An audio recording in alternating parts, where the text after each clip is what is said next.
여러분은 세계에서 가장 강한 민족 중 하나를 알고 계십니까? 중동의 산악지대에 사는 한 민족. 이들은 ISIS와 싸워 이긴 전투민족입니다. 하지만 놀랍게도 이 민족에게는 나라가 없습니다. 무려 3,500만 명이 살고 있지만 터키, 이란, 이라크, 시리아 네 나라에 흩어져 있습니다. 그리고 더 충격적인 사실. 전쟁이 터질 때마다 미국과 강대국들은 항상 이들을 먼저 찾습니다. 하지만 전쟁이 끝나면 그들은 늘 버려졌습니다. 그래서 중동에는 이런 말이 있습니다. 쿠르드의 친구는 오직 산뿐이다. 도대체 이 민족은 누구일까요? 그리고 왜 강대국들은 전쟁 때마다 쿠르드를 찾는 걸까요? 오늘은 500년 동안 배신당한 민족, 쿠르드의 충격적인 이야기를 들려드리겠습니다. 영상 보시기 전에 구독과 좋아요 눌러주시면 더 흥미로운 세계 이야기로 찾아오겠습니다. 저는 마리 클레르 듀부아입니다. 파리 소르본 대학에서 중동 근현대사를 연구하는 역사학자죠. 제 연구실 책상 위에는 낡은 지도가 하나 놓여 있습니다. 1920년대 중동 지도입니다. 그 지도를 처음 펼쳤을 때 저는 한동안 말을 잃었습니다. 어떤 이름도 어떤 국경선도 이 세상 어디에도 존재하지 않는 나라가 있었기 때문입니다. 터키 동부의 험준한 산악지대를 떠올려 보세요. 해발 2,000m가 넘는 고원입니다. 거친 바람이 몰아치고 눈이 녹는 여름은 너무나 짧습니다. 그 혹독한 땅에서 대를 이어 살아온 사람들이 있습니다. 쿠르드족입니다. 저는 2019년 처음 터키 동남부 산간 마을을 직접 방문했습니다. 솔직히 말하면 두려웠습니다. 분쟁 지역이라는 경고를 수없이 들었고 주변 동료들은 말렸습니다. 하지만 역사학자로서 현장을 보지 않고는 글을 쓸 수 없다는 생각이 더 강했습니다. 마을에 도착했을 때 첫 번째로 눈에 들어온 것은 양떼였습니다. 수십 마리가 돌밭을 걸으며 풀을 뜯고 있었습니다. 아이들이 맨발로 뛰어다니며 양떼를 몰고 있었죠. 그 풍경은 수백 년 전과 다를 바 없어 보였습니다. 쿠르드족은 지금 터키 동남부, 이란, 북서부, 이라크 북부, 시리아 북부, 이 네 나라에 흩어져 살고 있습니다. 인구는 3,500만 명입니다. 세계에서 가장 큰, 그러면서도 나라 없는 민족입니다. 그들의 삶은 단순하지만 고됩니다. 여름에는 목축, 겨울을 대비해 건초를 말리고 연료를 모읍니다. 남자들은 이스탄불이나 앙카라로 돈을 벌러 떠납니다. 여자들은 마을에 남아 아이들을 키우고 가정을 지킵니다. 짧은 여름, 가족이 잠깐 모입니다. 그리고 다시 긴 이별이 시작됩니다. 처음에 저는 이 삶이 그저 가난 때문이라고 생각했습니다. 하지만 마을 어른들과 이야기를 나누면서 그 생각이 틀렸다는 걸 알았습니다. 이건 가난의 문제가 아니었습니다. 이건 역사의 문제였습니다. 수백 년 동안 이 민족에게 가해진 배신과 탄압이 만들어낸 구조적인 비극이었습니다. 저는 마을 광장에 앉아 할머니 한 분을 만났습니다. 주름진 손으로 뜨개질을 하시면서 그분이 조용히 말씀하셨습니다. 우리 남편은 12년 전에 도시로 갔어요. 여름에만 돌아왔죠. 그리고 어느 해 여름부터 돌아오지 않았습니다. 그 말이 저를 한동안 멈추게 했습니다. 무슨 사연이 있는지 물을 수가 없었습니다. 전쟁인지 사고인지 아니면 다른 이유인지. 할머니는 더 이상 말씀하지 않으셨고 저도 묻지 않았습니다. 그 침묵 속에 쿠르드족 500년의 이야기가 담겨 있다고 생각했습니다. 제가 마을에 도착한 날 마침 결혼식이 있었습니다. 처음에는 외부인이라 들어가도 되는지 망설였습니다. 그런데 마을 어른이 손짓으로 저를 불렀습니다. 외지인이 와도 환영하는 문화라고 했습니다. 마을 공터에 수십 명이 모여 있었습니다. 악사가 연주를 시작하자 사람들이 손을 잡고 원을 만들었습니다. 발을 구르고 몸을 흔들고 노래를 부르며 춤이 시작되었습니다. 그 춤은 단순해 보였지만 오래 보고 있으면 묘하게 마음이 움직였습니다. 수백 년을 이어온 몸짓이라는 게 느껴졌기 때문입니다. 조금 뒤 마당 한쪽에서 남자 2명이 염소 한 마리를 끌고 나왔습니다. 저는 어렴풋이 무슨 일이 벌어질지 알았습니다. 눈을 돌리고 싶었지만 역사학자로서 외면해서는 안 된다는 생각이 들었습니다.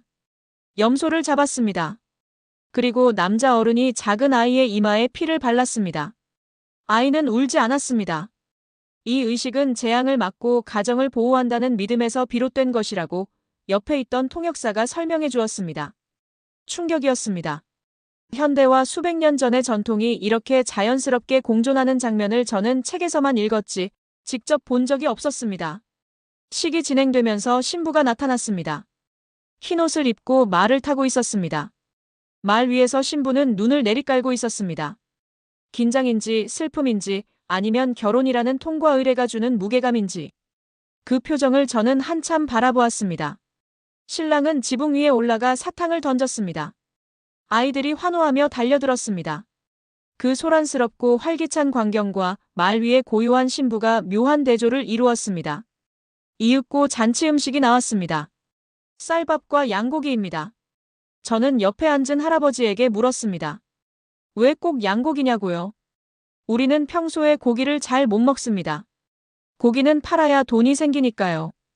결혼식 때만 마을 전체가 고기를 먹을 수 있습니다. 그 말을 들으며 밥을 먹는데 입안에서 음식 맛이 달라지는 것 같았습니다. 단순한 밥과 고기가 아니었습니다. 이건 1년에 몇 번 없는 풍요였습니다. 이 작은 축제가 그들에게 얼마나 소중한 것인지 저는 그제야 실감했습니다. 결혼식이 끝날 무렵 하늘이 어두워졌습니다.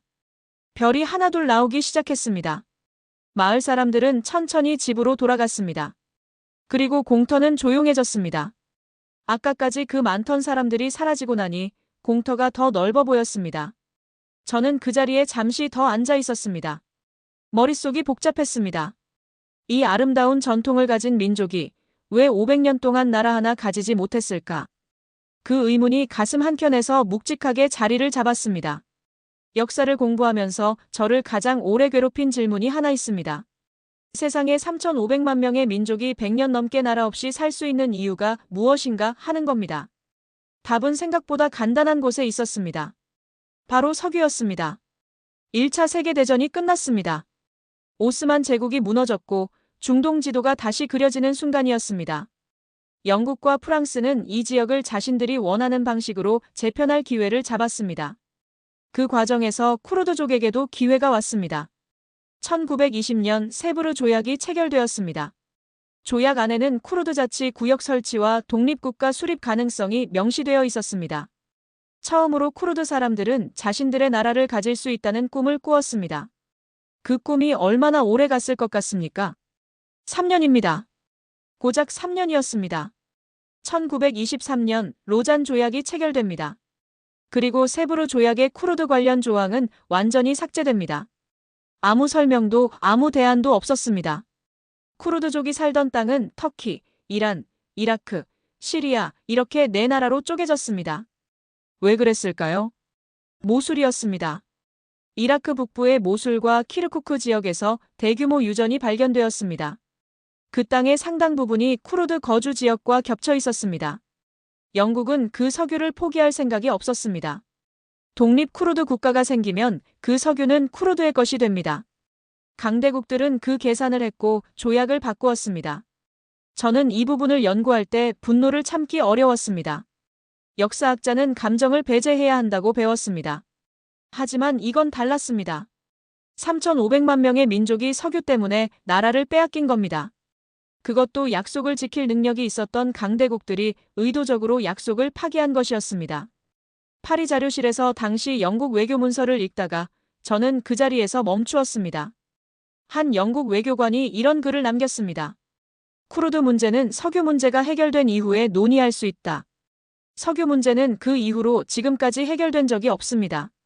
그러니 쿠르드 문제도 해결된 적이 없는 겁니다. 그 냉혹한 논리가 100년 넘게 쿠르드족의 목을 조르고 있었습니다. 그 순간부터 쿠르드족은 배신당한 민족이 되었습니다. 스스로 붙인 이름이 아닙니다. 역사가 그들에게 붙여준 이름입니다. 원하지도 않았고 피하려 했지만 결국 피할 수 없었던 이름입니다. 중동 전쟁 역사를 정리하다 보면 어떤 이름이 반복해서 등장합니다. 쿠르드 민병 때입니다. 1991년 걸프전, 2003년 이라크 전쟁, 2011년 시리아 내전, 2014년 이슬람 국가 격퇴 전쟁. 어떤 전쟁에서도 쿠르드족은 빠지지 않았습니다. 저는 이 패턴이 처음에는 이해가 되지 않았습니다. 이미 여러 번 배신당한 민족이 왜 또다시 강대국의 전쟁에 뛰어드는가? 역사를 모르는 사람이라면 어리석다고 할 수도 있습니다. 하지만 저는 현장에서 그 이유를 들었습니다. 2019년 이라크 북부 쿠르드 자치구 에르빌을 방문했을 때입니다. 그곳에서 저는 전직 쿠르드 민병대원을 만났습니다. 아흐메드라는 이름의 50대 남자였습니다. 이슬람 국가와의 전투에 참전했던 사람이었습니다. 아흐메드는 천천히 말했습니다. 우리가 왜 싸우겠습니까? 이번에는 다를 것이라고 믿었기 때문입니다. 이번에는 다를 것이라는 말. 저는 그 말을 듣고 가슴이 먹먹했습니다. 이 민족이 100년 넘게 반복한 말이었습니다. 1차 대전 때도, 걸프전 때도, 그리고 이슬람 국가와 싸울 때도 그들은 똑같은 기대를 품었습니다. 미국과 함께 이슬람 국가를 격퇴한 쿠르드 민병대의 활약은 실로 대단했습니다. 라카, 모술, 코바니. 쿠르드 전사들이 가장 치열한 전선에 있었습니다. 미국 특수부대원들도 쿠르드 전사들의 용맹함을 공개적으로 인정했습니다. 그런데 이슬람 국가가 무너지자마자 미국은 시리아에서 병력을 철수하기 시작했습니다. 그리고 터키군이 쿠르드 지역으로 밀고 들어왔습니다. 미국이 터키를 막지 않았습니다. 나토 동맹국이기 때문이었습니다. 아흐메드가 말했습니다. 우리 동료들이 죽었습니다.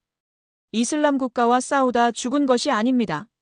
미국이 떠난 자리를 터키가 채우면서 죽었습니다. 저는 아무 말도 할 수 없었습니다. 변명도 위로도 역사적 설명도 그 순간만큼은 아무런 의미가 없었습니다. 중동에는 오래된 말이 있습니다. 쿠르드의 친구는 산뿐이다. 산은 배신하지 않습니다. 국경을 긋지 않습니다. 대가를 요구하지 않습니다. 그래서 쿠르드족은 산으로 돌아갑니다. 강대국이 등을 돌릴 때마다 그들에게는 산만이 남았습니다. 제가 이 원고를 쓰고 있는 2026년 초 중동 정세가 다시 요동치고 있습니다. 미국과 이란의 갈등이 임계점을 향해 달려가고 있습니다. 트럼프 행정부는 이란에 대한 압박 수위를 끌어올리고 있고 이란은 핵 프로그램을 지속하며 맞서고 있습니다. 이 상황에서 미국의 전략가들이 다시 꺼내든 카드가 있습니다. 쿠르드입니다. 전략은 단순합니다. 쿠르드 민병대를 지원해서 이란 서부 국경지대에 압박을 가하고 이란 내부에 혼란을 만들어 협상 테이블을 유리하게 이끄는 것입니다. 이란 국경 지역에는 이미 수천 명 규모의 쿠르드 세력이 배치되어 있습니다. 이란 내부에도 쿠르드 분리주의 운동이 오랫동안 잠재되어 있었습니다. 미국이 검토하는 것은 무기 지원, 군사훈련, 정보 제공입니다. 이 세 가지가 조합되면 이란 서부 국경에서 게릴라전이 시작될 수 있습니다. 저는 이 보도를 처음 접했을 때 손이 떨렸습니다. 역사가 또 반복되고 있다는 느낌이었습니다. 소름이 돋았습니다. 저는 즉시 에르빌에 있는 소식통에게 연락했습니다. 그분은 오랫동안 쿠르드 정치를 취재해온 저널리스트입니다. 그분이 말했습니다. 이 이야기는 새로운 이야기가 아닙니다. 미국은 필요할 때 쿠르드를 찾고 필요 없어지면 떠납니다. 그걸 모르는 쿠르드 사람은 없습니다. 그래도 또 손을 잡는 이유는 달리 선택지가 없기 때문입니다. 달리 선택지가 없다는 말. 저는 그 말을 오래 생각했습니다. 미국의 셈법은 명확합니다. 자국 군인을 희생시키지 않고 이란을 압박할 수 있는 가장 효율적인 방법이 쿠르드 민병대를 활용하는 것입니다. 지리적으로, 역사적으로, 군사적으로 쿠르드는 이란 압박에 최적화된 세력입니다. 문제는 그 이후입니다. 미국의 목표가 달성되면 그 다음에 쿠르드는 어떻게 될 것인가? 역사가 그 답을 이미 여러 번 보여주었습니다. 하지만 미국의 전략 문서에는 그 답이 적혀 있지 않습니다. 사람들은 쿠르드 민병대를 용병이라고 부릅니다. 돈을 받고 싸우는 집단이라고 단순하게 봅니다. 하지만 저는 그 시각에 동의하지 않습니다. 그들이 전쟁에 뛰어드는 이유는 세 가지입니다. 그 세 가지가 겹쳐 있기 때문에 단순히 용병이라는 말로는 설명이 안 됩니다. 첫 번째는 독립국가에 대한 기대입니다. 아흐메드와 다시 이야기를 나눌 기회가 있었습니다. 그는 이렇게 말했습니다. 우리가 피를 흘리면 강대국이 우리를 무시할 수 없게 됩니다. 전쟁에서 역할을 하면 전쟁이 끝난 뒤 협상 테이블에 앉을 자격이 생깁니다. 그게 우리가 가진 유일한 협상 카드입니다. 그 논리는 비극적이지만 현실적이었습니다. 나라 없는 민족이 외교를 할 수 있는 방법은 전쟁 참여밖에 없었습니다. 총을 들어야 목소리가 생기는 세계에서 그들은 살아남기 위해 총을 들었습니다. 두 번째는 경제입니다. 쿠르드 산악 마을은 정말 가난합니다. 저는 그것을 직접 보았습니다. 여름에만 돌아오는 남자들, 도시에서 노동자로 사는 쿠르드 남성들, 그들의 선택지는 매우 좁습니다. 민병대는 급여가 나옵니다. 가족에게 돈을 보낼 수 있습니다. 이게 비정하게 들릴 수 있지만 이것은 가난이 만들어낸 구조입니다. 세 번째는 정치적 복수입니다. 터키 정부는 쿠르드어 교육을 수십 년간 금지했습니다. 이란 정부는 쿠르드 분리주의자를 처형했습니다. 이라크 후세인 정권은 쿠르드 마을에 화학무기를 사용했습니다. 1988년 할라브자 사건입니다. 5,000명이 넘는 쿠르드 민간인이 화학무기에 희생되었습니다. 이 역사를 가진 민족에게 정부군과 싸울 명분은 설명이 필요 없는 것이었습니다. 아버지를 잃은 아들, 마을이 불탄 기억을 가진 청년들이 총을 드는 것은 복수였습니다. 이념이 아니라 기억에서 나온 분노였습니다. 저는 이 세 가지 이유를 알고 나서야 쿠르드 민병대를 제대로 이해할 수 있었습니다. 이들은 전쟁을 좋아하는 집단이 아닙니다. 전쟁밖에 선택지가 없는 민족입니다. 역사를 오래 연구하다 보면 패턴을 읽는 눈이 생깁니다. 쿠르드 역사에도 명확한 패턴이 있습니다. 강대국이 쿠르드를 필요로 한다. 쿠르드가 전쟁에서 싸운다. 전쟁이 끝난다. 강대국이 쿠르드를 떠난다. 이 네 단계가 100년 넘게 반복되었습니다. 1차 세계대전 이후 세부르 조약의 약속은 3년 만에 파기되었습니다. 1975년 미국의 지원을 받아 이란 쿠르드 반군이 이라크 정부군과 싸웠습니다. 그런데 미국과 이란이 갑자기 알제리 협정을 맺으면서 지원이 끊겼습니다. 반군은 하루아침에 고립되었고 이라크 정부군에 의해 진압되었습니다. 당시 미국 국무장관 헨리 키신저는 이렇게 말했다고 합니다. 비밀 공작은 선교 사업이 아니다. 그 말이 쿠르드 역사에 새겨진 가장 냉혹한 문장입니다. 1991년 걸프전 이후 미국은 이라크 국민들에게 봉기를 촉구했습니다. 쿠르드족이 일어났습니다. 후세인 정권군이 반격했고 쿠르드 난민 수십만 명이 산으로 피신했습니다. 미국군은 이라크로 들어오지 않았습니다. 2019년 이슬람 국가 격퇴 이후 트럼프 대통령이 시리아 주둔 미군 철수를 선언했습니다. 그 직후 터키가 시리아 북부 쿠르드 지역을 공격했습니다. 미국의 이전 국방장관 제임스 매티스는 이 결정에 항의에 사임했습니다. 그것이 얼마나 심각한 배신이었는지를 미국 내부에서도 인정한 것이었습니다. 그리고 지금 2026년 미국은 다시 쿠르드를 찾고 있습니다. 저는 중동 전문가 동료들과 이 문제를 여러 번 토론했습니다. 어떤 동료는 말했습니다. 이번에는 다를 수도 있습니다. 이란 문제는 중동 전체 판도를 바꾸는 문제이기 때문에 미국이 쿠르드를 무시할 수 없을 것입니다. 저는 그 말에 동의하지 않았습니다. 역사가 보여주는 것은 분명합니다. 강대국의 전략적 이해관계는 민족의 운명보다 항상 우선했습니다. 그리고 쿠르드족은 늘 전쟁의 지상군 역할을 했지만 전쟁이 끝난 뒤 정치적 보상은 거의 받지 못했습니다. 이것이 제가 500년의 역사에서 읽은 결론입니다. 여름이 끝날 무렵 저는 다시 그 산악 마을을 방문했습니다. 아침 공기가 차가웠습니다. 10월이 가까워지면서 고원의 여름은 빠르게 물러가고 있었습니다. 마을 남자들이 짐을 꾸리고 있었습니다. 도시로 내려갈 준비였습니다. 한 남자가 아이를 안아 올렸습니다. 아이는 아빠의 목을 꼭 껴안았습니다. 남자는 아이를 내려놓고 아내에게 짧게 무언가 말했습니다. 아내는 고개를 끄덕였습니다. 눈물은 없었습니다. 아마 눈물은 이미 오래전에 다 썼을 것입니다. 트럭이 한 대 마을 어귀에 서 있었습니다. 남자들이 하나둘 트럭에 올라탔습니다. 트럭이 출발했습니다. 먼지가 피어올랐다가 사라졌습니다. 양떼가 산으로 올라갔습니다. 아이들이 들판으로 뛰어나갔습니다. 여자들은 집으로 돌아갔습니다. 마을은 다시 조용해졌습니다. 저는 그 자리에 한참 서 있었습니다. 멀리 산등성이에 양떼가 작은 점처럼 보였습니다. 하늘은 맑았고 바람은 차가웠고 마을은 고요했습니다. 그들에게 전쟁은 지금 이 순간 멀리 있습니다. 워싱턴의 회의실에서, 테헤란의 협상 테이블에서, 브뤼셀의 보고서 안에서 벌어지는 이야기입니다. 하지만 그 전쟁이 언제든 이 마을로 내려올 수 있다는 것을 이 마을 사람들은 알고 있습니다. 남은 가족들의 얼굴에서 저는 그것을 읽었습니다. 불안이 아니었습니다. 도 아니었습니다. 그것은 오래된 지혜에 가까운 무언가였습니다. 수백 년을 이어온 삶의 방식이 만들어낸 담담한 각오였습니다. 저는 파리로 돌아오는 비행기 안에서 이 글을 쓰기 시작했습니다. 3,500만 명의 민족이 500년 넘게 나라 없이 살아왔습니다.